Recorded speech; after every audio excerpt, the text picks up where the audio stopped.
Herodotus is one of the most famous ancient Greek historians, and is even known as the father of history. His only surviving work, called the Histories, remains our most important source for the Greco-Persian Wars. However, Herodotus's writings also contain some outlandish and, quite frankly, unbelievable stories.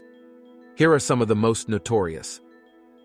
According to Herodotus, in the region of Arabia, there were snakes that had wings and could fly.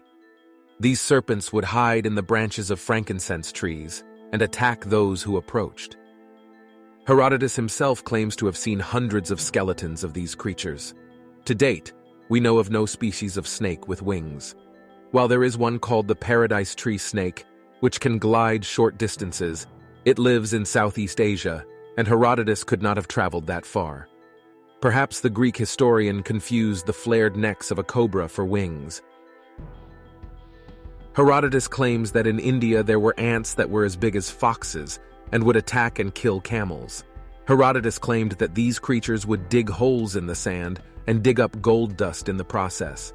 As with the flying snakes, it's easy to dismiss this story as pure myth. There are no known species of ants that are large enough to kill a camel. However, recently people have wondered whether Herodotus was describing a large species of spider, called a camel spider, which lives in Iraq. Even if this is the case, it still doesn't explain the gold. During the Persian invasion of Greece, Herodotus describes how the Persian king, Xerxes I, became irrationally angry with nature. Xerxes had ordered his soldiers to build a bridge of boats across the Hellespont for his army to march across. However, a storm destroyed the bridge, causing Xerxes to fly into a rage. He ordered his soldiers to punish the sea by whipping it 300 times.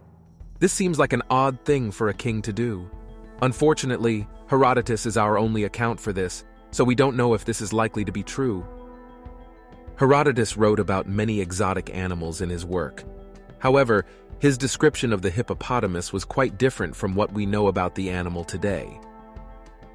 Herodotus described the hippo as having a horse-like mane, cloven hooves like a cow, and a back that sloped downward towards the hindquarters. This is hilariously wrong. Clearly, he had never actually seen one in person, and was probably relying on descriptions from other people. Based upon these stories, can we conclude that Herodotus is an untrustworthy source? Or can we forgive him for some inaccuracies, since he, like us, was only human? Let us know your thoughts in the comments. If you enjoy learning about ancient Greek history, be sure you check out our video on the dramatic turning points of the Persian Wars. I look forward to seeing you again in our next video.